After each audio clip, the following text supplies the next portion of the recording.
Hello students, last class में हमने second measure of central tendency discuss किया which was median. हमने इसके क्वेश्चंस भी किए। Today we will discuss third measure of central tendency which is mode.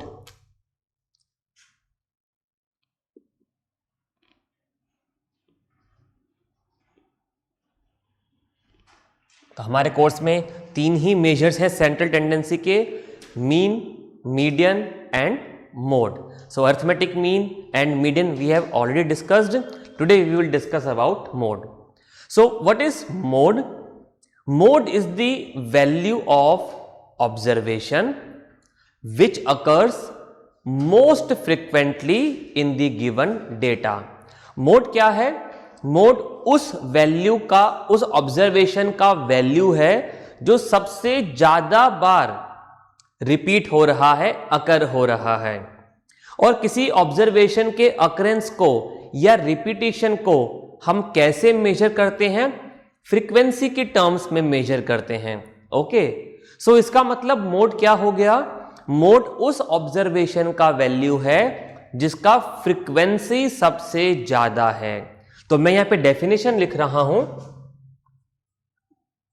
It is the value of observation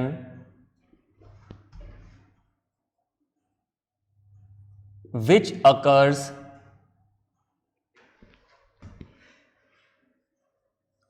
most frequently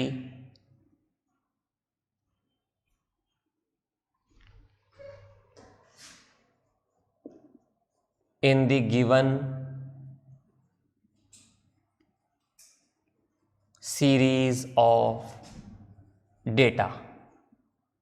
okay, तो mode क्या है? उस observation का वैल्यू, मोड क्या है? उस ऑब्जर्वेशन का value which occurs most frequently in the given series of data. यानी कि वो ऑब्जर्वेशन जिसका वैल्यू, जिसका फ्रीक्वेंसी का वैल्यू सबसे ज्यादा है। ओके, सो और it is the value of observation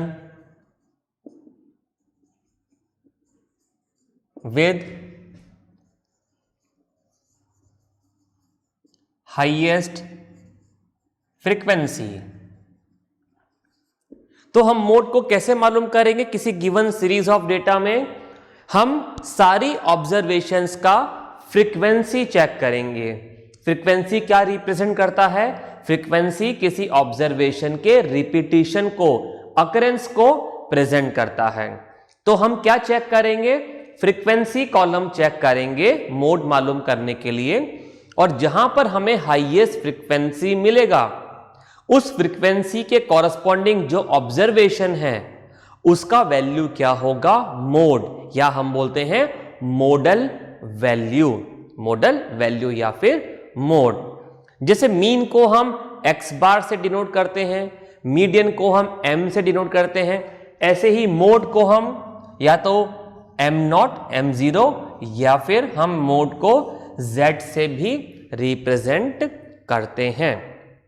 now mode individual series के लिए निकल सकता है, डिस्क्रीट फ्रीक्वेंसी डिस्ट्रीब्यूशन के लिए निकल सकता है, कंटिन्यूअस फ्रीक्वेंसी डिस्ट्रीब्यूशन के लिए भी निकल सकता है। लेकिन हमारे कोर्स में अभी कंटिन्यूअस फ्रीक्वेंसी डिस्ट्रीब्यूशन नहीं है। ओके, तो हमें क्या मालूम करना है? मोड किस डेटा का मालूम करना है? मोड इंडिविजुअल सीरीज का या फिर डिस्क्रीट फ्रीक्वेंसी डिस्ट्रीब्यूशन का।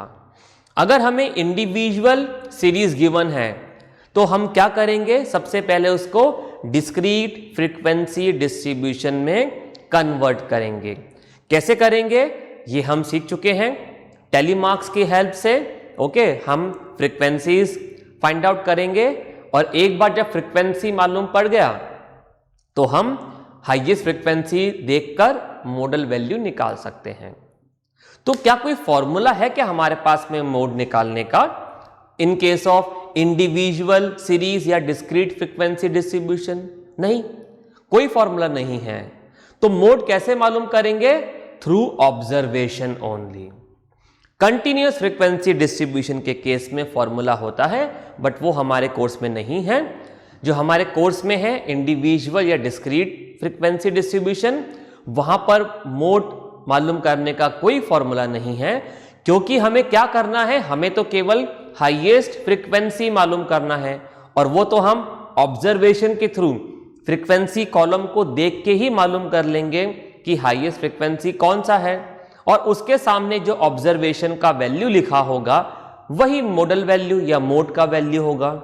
तो इसलिए यहां पर कोई फॉर्मूला नहीं है, केवल हमें ऑब्जर्व करना है और मोड का वैल्यू लिखना है। अगर इंडिविजुअल सीरीज गिवन है तो पहले हम उसको फ्रीक्वेंसी डिस्ट्रीब्यूशन में कन्वर्ट कर देंगे। ओके, नाउ मोड क्या है? उस ऑब्जर्वेशन का वैल्यू जिसका फ्रीक्वेंसी हाईएस्ट है। तो अब मैंने आपको क्या बताया था, मोड कैसा एवरेज है? मीडियन की तरह मोड भी पोजीशनल एवरेज है। क्यों? क्योंकि मोड का वैल्यू डिपेंड कर रहा है हाईएस्ट फ्रीक्वेंसी के सामने वाली ऑब्जर्वेशन की वैल्यू पर। तो इसका पोजीशन तो फिक्स हो गया कि जो फ्रीक्वेंसी हाईएस्ट होगा उसके सामने वाला जो ऑब्जर्वेशन होगा वही मोड होगा। यानी कि बाकी ऑब्जर्वेशन से तो हमें कोई मतलब ही नहीं है, बाकी ऑब्जर्वेशन से हमें कोई मतलब नहीं है। हम केवल क्या चेक कर रहे हैं? हम सिर्फ ये चेक कर रहे हैं कि किस ऑब्जर्वेशन का फ्रीक्वेंसी हाईएस्ट है। अब हाईएस्ट फ्रीक्वेंसी के अलावा जो ऑब्जर्वेशंस हैं उनको तो हमने कंसीडर ही नहीं किया, तो मोड का वैल्यू, मोड का पोजीशन फिक्स हो गया। कौन सा पोजीशन? हाईएस्ट फ्रीक्वेंसी के कॉरस्पॉन्डिंग जो ऑब्जर्वेशन है वही मोड है।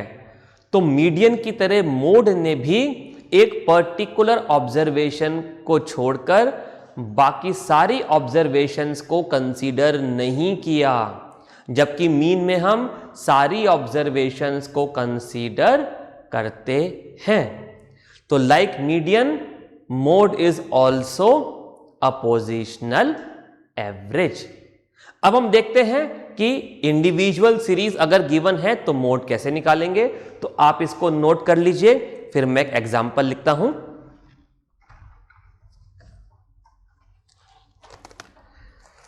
तो आपने ये डेफिनेशन नोट कर लिया होगा, इसको मैं रब कर देता हूं। एक एग्जांपल देखते हैं और फिर हम देखते हैं कि मोड कैसे फाइंड आउट करना है।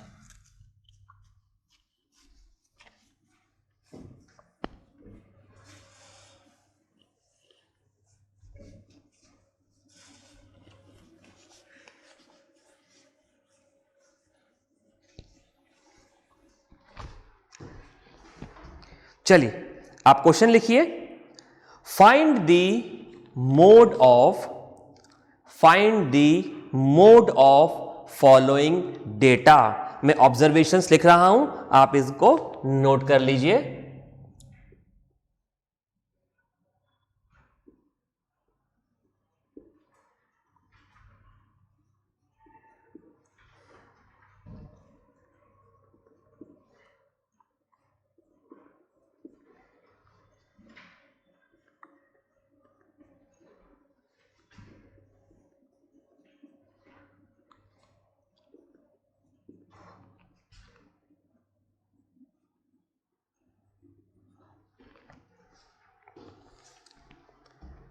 सो आप देख सकते हैं कि हमें एक इंडिविजुअल सीरीज यहां पर गिवन है। ओके, अब हमें क्या मालूम करना है? ऐसा ऑब्जर्वेशन जिसका फ्रीक्वेंसी हाईएस्ट है। अब अगर नंबर ऑफ ऑब्जर्वेशंस ज्यादा हैं, यहां पर तो भी बहुत ज्यादा ऑब्जर्वेशंस नहीं है, लेकिन नंबर ऑफ ऑब्जर्वेशंस अगर ज्यादा हैं और रिपीटेशन भी हो रहा है, तो हम ऐसे डायरेक्टली देखकर शायद ये नहीं बता पाएंगे कि मोड क्या होगा। तो हम क्या करेंगे? इंडिविजुअल सीरीज को डिस्क्रीट फ्रीक्वेंसी डिस्ट्रीब्यूशन में कन्वर्ट कर देंगे। कैसे करेंगे? यहां हम ऑब्जर्वेशन लिख देते हैं, ओके, और यहां पर हम tally marks. Right, and then frequency. Okay, तो क्या करेंगे, इंक्रीजिंग ऑर्डर में हम ऑब्जर्वेशंस को अरेंज करते हैं। तो सबसे छोटा ऑब्जर्वेशन अगर हम यहां देखें तो हमें मिलेगा 110। ओके, तो मैंने लिख दिया यहां पर 110, और ये एक बार मुझे इसका वैल्यू मिला तो मैंने यहां पर 1 बार ड्रॉ कर दिया, टेली बार। देन 110 एक बार और रिपीट हो रहा है तो मैंने यहां पर एक टेली बार और ड्रॉ कर दिया। ओके, देन 110 के बाद जो नेक्स्ट ऑब्जर्वेशन है इससे बड़ा, वो है 120। तो यहां मैंने 120 लिख दिया, फर्स्ट टाइम मुझे वैल्यू मिला, देन 120 सेकेंड टाइम रिपीट हो रहा है, सेकेंड टेली बार ड्रॉ कर दिया मैंने, then third time and then fourth time. तो यहां मैंने 4 टेली बार्स ड्रॉ कर दिए। ओके, देन 120 के बाद जो वैल्यू है वो है 130। सो 130 फर्स्ट टाइम हमें मिला, देन 130 एक बार और रिपीट हो रहा है, देन 140 दो बार रिपीट हो रहा है, तो यहां पर भी हमने 2 टेली बार्स लगा दिए। तो अब यहां पर हमने फ्रीक्वेंसी लिख दी 2 टेली बार्स को काउंट करके, 4, 2 and 2. So the frequencies are 2, 4, 2 and 2. Okay, अब हमें क्या चेक करना है, फ्रीक्वेंसीज वाले कॉलम में हाईएस्ट फ्रीक्वेंसी। तो यहां अगर आप देखें तो हाईएस्ट फ्रीक्वेंसी है 4। ओके, अब 4 मोड नहीं है, आपको पहले हाईएस्ट फ्रीक्वेंसी चेक करनी है। ओके, हाईएस्ट फ्रीक्वेंसी मालूम करने के बाद देखिए कि उसके सामने ऑब्जर्वेशन का वैल्यू क्या है। तो यहां पर वैल्यू क्या है ऑब्जर्वेशन का, 120। This means that the mode of given data is 120। So what we will write down, we will write down, so the mode of given data is 120, is 120, right. तो हमने क्या किया, गिवन इंडिविजुअल सीरीज को frequency distribution में convert कर दिया। Convert करने के बाद में हमने फ्रीक्वेंसी कॉलम में हाईएस्ट फ्रीक्वेंसी चेक किया, और उसके सामने जो ऑब्जर्वेशन लिखा है वो क्या होगा, मोड। ओके, तो अगर हमें डायरेक्टली ही ये फ्रीक्वेंसी डिस्ट्रीब्यूशन गिवन है तो हम केवल हाईएस्ट फ्रीक्वेंसी को चेक कर लेंगे और उसके सामने वाला ऑब्जर्वेशन मोड। और अगर हमें इंडिविजुअल सीरीज गिवन है तो हम पहले उसको फ्रीक्वेंसी डिस्ट्रीब्यूशन में कन्वर्ट कर देंगे, डिस्क्रीट फ्रीक्वेंसी डिस्ट्रीब्यूशन में, एंड देन हाईएस्ट फ्रीक्वेंसी मालूम करके मोड का वैल्यू पता करेंगे। तो क्या यहां पर हमने कोई फॉर्मूला लगाया, नहीं लगाया। क्या किया, केवल ऑब्जर्व किया। क्या ऑब्जर्व किया, फ्रीक्वेंसी कॉलम में हाईएस्ट फ्रीक्वेंसी को ऑब्जर्व किया, और उसके सामने जो ऑब्जर्वेशन लिखा है वही मोड होगा। तो मोड कैलकुलेट करने का कोई फॉर्मूला नहीं है यहां पर, it is find out by simple observation method. It is find out by simple observation method. Okay, आप इसको नोट कर लीजिए। हम एक क्वेश्चन और करते हैं।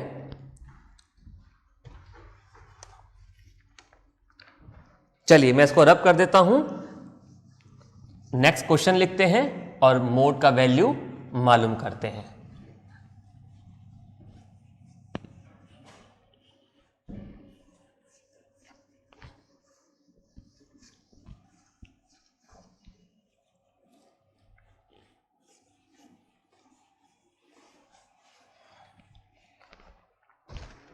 देखिए question, find the mode of following observations. मैं वैल्यूज लिख रहा हूं, आप नोट कर लीजिए।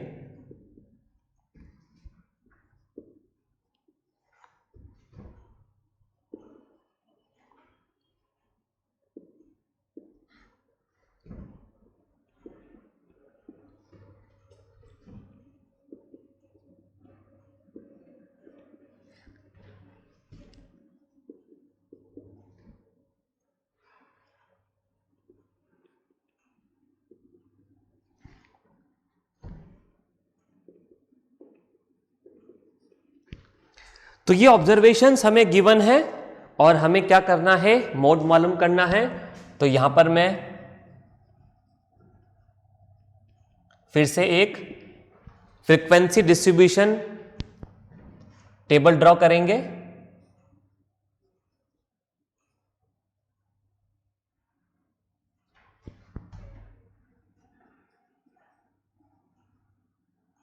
Okay, so first we will consider the lowest value. तो लोएस्ट वैल्यू अगर हम यहां देखें इस ऑब्जर्वेशन में, इस सीरीज में, तो हमें मिलेगा 2.2। सो 2.2 वन टाइम रिपीट हुआ, then one more time, okay, then third and fourth time. तो 2.2 इज रिपीटिंग 4 टाइम्स, तो हमने यहां पर 4 टेली बार्स ड्रॉ कर दिए। 2.2 के बाद जो वैल्यू है that is 2.3, then one time, okay, then again 2.3 is repeating one more time. तो हमने 2 टेली बार्स ड्रॉ कर दिए। देन 2.3 के बाद जो वैल्यू है it is 2.4, one time, okay, ये एक ही बार रिपीट हो रहा है। देन 2.5 वन टाइम रिपीट हो रहा है एंड वन मोर टाइम, तो 2 बार रिपीट हो रहा है। Then we have 2.6 is repeating one time only, तो यहां 1 टेली बार बना दिया। Then 2.7 1 and 2 times, 1 and 2 times, okay. तो यहां फ्रीक्वेंसीज लिख देते हैं 4 2 1 2 1 2। अब मैंने आपको बताया था जब हमने डिस्क्रीट फ्रीक्वेंसी डिस्ट्रीब्यूशन कन्वर्ट बनाना सीखा था, तो मैंने आपको बताया था कि एक बार हम सारी फ्रीक्वेंसीज की वैल्यू को काउंट करके टोटल वैल्यू से मैच कर लेंगे। तो देखिए कितनी वैल्यूज है, 1 2 3 4 5 6 7 8 9 10 11 12। यहां काउंट करते हैं, 4 + 2 6 + 1 7 + 2 9 + 1 10 + 2 12। तो वैल्यूज मैच हो गई, यानी कि हमने सारी ऑब्जर्वेशंस को कंसीडर कर लिया है। अब यहां पर क्या करना है, फ्रीक्वेंसी कॉलम को ऑब्जर्व करना है और हाईएस्ट फ्रीक्वेंसी मालूम करनी है जो कि यहां पर है 4, और इस फ्रीक्वेंसी के कॉरस्पॉन्डिंग जो वैल्यू है वो है 2.2। सो the mode of given data is 2.2। So the mode of, यहां लिख देते हैं, सो the mode of given data is 2.2, right. तो इस तरीके से हमने तीनों measures of central tendency discuss किए, ओके। नाउ हम कुछ कैरेक्टरिस्टिक डिस्कस करते हैं मीन, मीडियन एंड मोड के, लेकिन पहले आप इसको नोट कर लीजिए, okay. Then we will discuss some characteristic of mean, median and mode. तो आपने इसको नोट कर लिया होगा, मैं इसको रब कर देता हूं। तो मोड कैलकुलेट करने का कोई फॉर्मूला नहीं है, इंडिविजुअल या डिस्क्रीट फ्रीक्वेंसी डिस्ट्रीब्यूशन के केस में हम डायरेक्टली ऑब्जर्वेशन मेथड से ही इसको फाइंड आउट कर सकते हैं, okay. Now out of the 3 measures of central tendency, mean, median and mode, okay, यानी कि अरिथमेटिक मीन, हम बात कर रहे हैं अरिथमेटिक मीन की, median and mode. Out of these 3 हम मीन को ग्राफिकली लोकेट नहीं कर सकते, हम मीन को ग्राफिकली लोकेट नहीं कर सकते, can not be located graphically. क्यों नहीं कर सकते ग्राफिकली लोकेट? क्योंकि जरूरी नहीं है कि जो ऑब्जर्वेशंस हमें गिवन हो उसी में से कोई वैल्यू मीन का वैल्यू हो।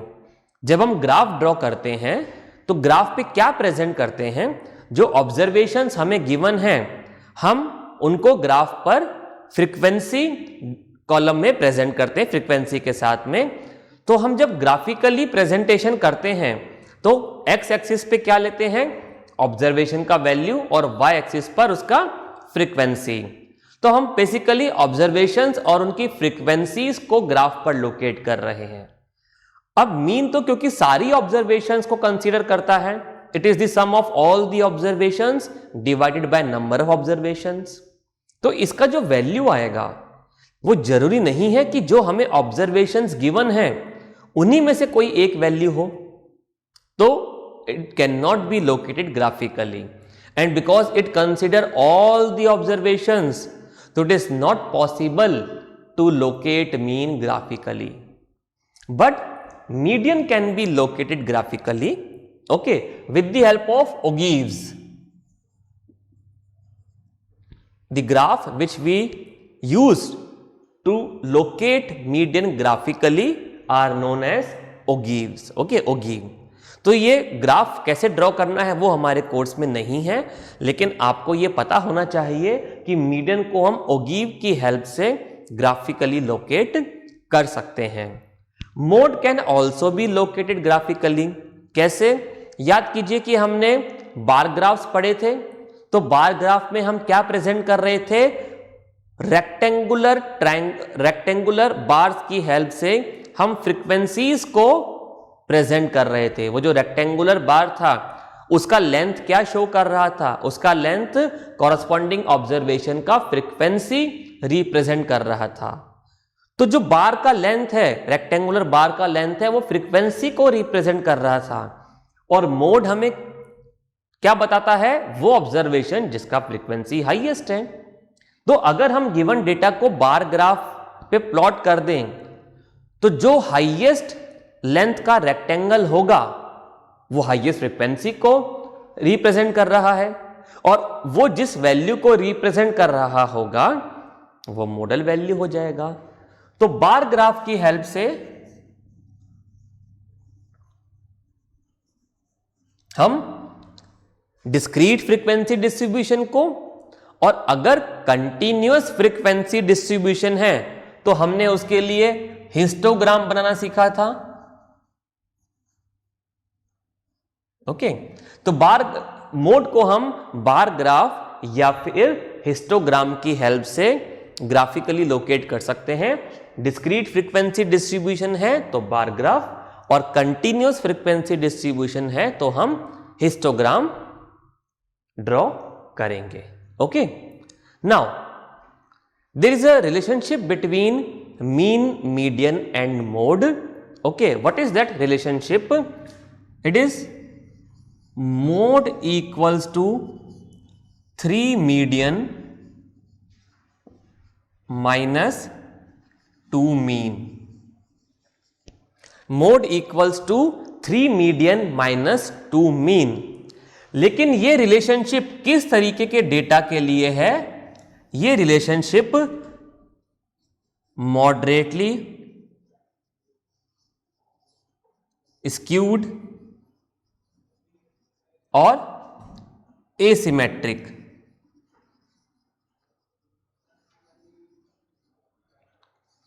Data. This relationship is for moderately asymmetric data. Now what is asymmetric और स्क्यूड डेटा? अगर ऑब्जर्वेशन के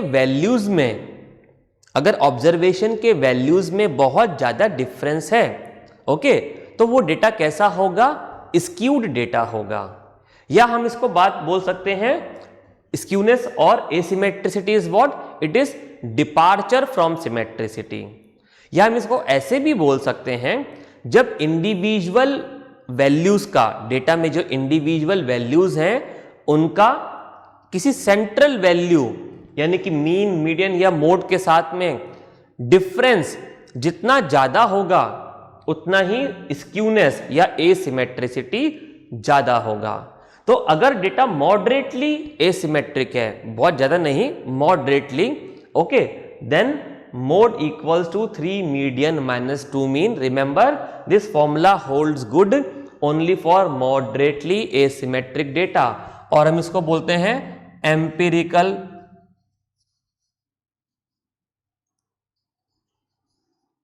relationship.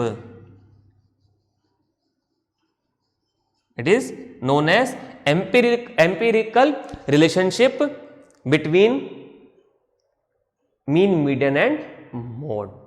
ओके, तो इसके साथ ही हमने तीनों मेजर्स ऑफ सेंट्रल टेंडेंसी यहां पर फिनिश किए.